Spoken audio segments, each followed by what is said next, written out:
முதல்ல கிராஜுவேஷன் முடிச்ச பிறகு டாக்டர் இளங்கோ அப்படின்னு முதல் வார்த்தை இந்த பூமியில முதல்ல என்ன டாக்டர் இளங்கோன்னு கூப்பிட்டா அந்த அந்த ஆத்மா தான். ரொம்ப நன்றி கடன் பட்டிருக்கேன் அவருக்கு. முதல்ல ஸ்டேஜில் டாக்டர் இளங்கோ அப்படின்னு சொல்லி சொன்னார். என்னுடைய ப்ரொஃபஸர் அவரு பேஷண்ட் நிறைய பேர் ட்ரீட்மெண்ட் கொடுக்குறாரு.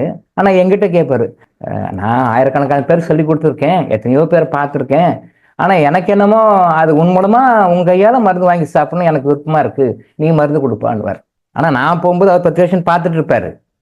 ஆனாலும் எங்கிட்ட உங்க கையால் மருந்து கொடுங்க அப்படின்னு சொல்லுவார். சரி நானும் கொடுப்பேன். அவருக்கு ஒரு பிரச்சனை வரும்போது என்கிட்ட மருந்து கேட்குறாரு, நான் குருன்னு சொல்லி கொடுக்குறேன். அப்பயும் கேட்குறாரு, எனக்கு என்ன எவ்வளோ நான் ஃபீஸ் கொடுக்கணும்னு சொல்லுங்க. ஃபீஸ் எல்லாம் என்ன, நீங்கள் கொடுத்த ஞானம், நீங்கள் கொடுத்த அறிவு, நீங்கள் கொடுத்த புத்தி, இதெல்லாம் வச்சுட்டு நான் போய் உங்கள்கிட்ட பணம் வாங்கினா எப்படி?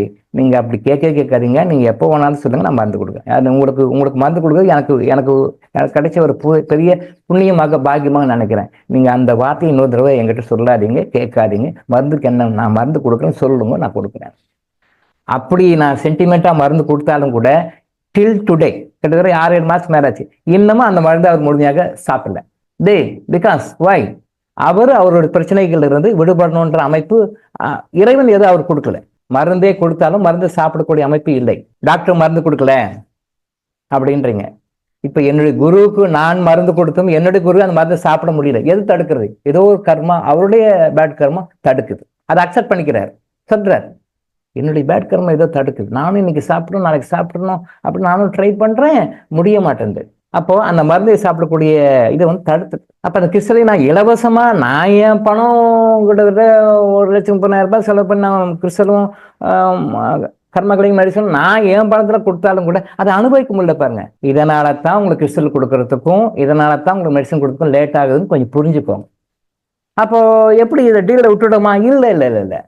உங்க கர்மாவை சரி பண்றதுக்கு உண்டான விஷயங்களை இங்கே செய்யறாங்க. எப்படி செய்வாங்கன்னா, இப்ப நீங்க பிராணிக் ஹீலிங் ரைக்கில் இருக்கிறவங்களுக்கு தெரியும், அதை பற்றி ஓரளவுக்கு தெரிஞ்சவங்களுக்கு தெரியும். இப்ப நீங்க வர வேண்டாங்க, நாங்கள் டிஸ்டன்ஸ் ஹீலிங் நாங்கள் ஹீலிங் கொடுக்குறோன்னு சொல்லுவாங்க. நீங்கள் ஃபீஸ் மட்டும் கொடுத்துடுங்க, நாங்கள் டெய்லி இந்த டைம்ல உங்களுக்கு டிஸ்டன்ஸ் ஹீலிங் கொடுக்குறோம்னு சொல்லி பிராணிக் ஹீலிங் கொடுப்பாங்க.